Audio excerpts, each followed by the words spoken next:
Was I going to be here? No, I was not. I was going to be homeless at one time.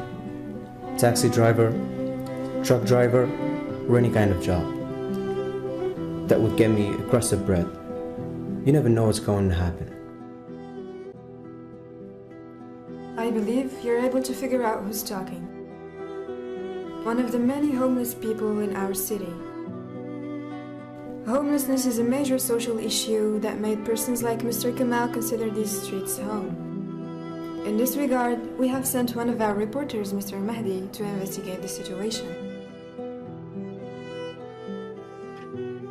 I made my way to a street that is swarming with homeless people, where I had the chance to meet Mr. Kamal, who gave us a glimpse about his life.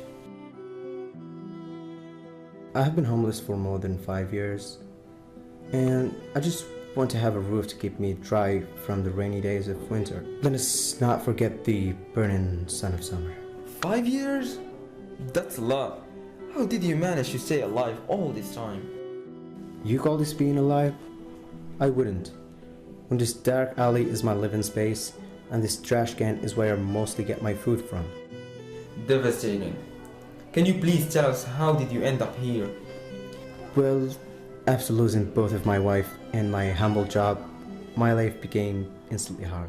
But the flood destroying my house made it unbearable. And since my friends and relatives ignored my cry for help, I took these streets you're looking at as shelter. What about the passerbys? Do they help you? To be honest, some of them do.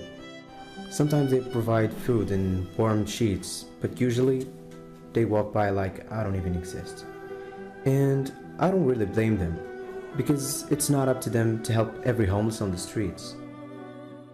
These touching words of Mr. Kamal made us curious to know what others think of people like him, so we decided to carry on our investigation and ask a few citizens of their opinions.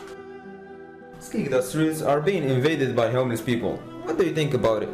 Honestly, I don't blame them because I believe they have their own reasons. What is your duty towards them as a citizen? I'm doing my best by providing them with hot meals and clothes every now and then, but it's not enough. Unfortunately, not all people share the same point of view. Hello! Some passerbys think that homeless people aren't responsible for their situation. Do you agree? Absolutely not. Everyone's responsible for its own life. I only have my children to feed and worry about. So, according to you, who should take care of this marginalized category? Except for the government, for sure. After listening to Mr. Kamal's story and the different citizens' opinions, it's clear that the only solution for homeless people is standing together in order to make unheard voices heard at last, hoping that the responsible authorities take action. This is Mehdi reporting for AYV. Thanks for listening.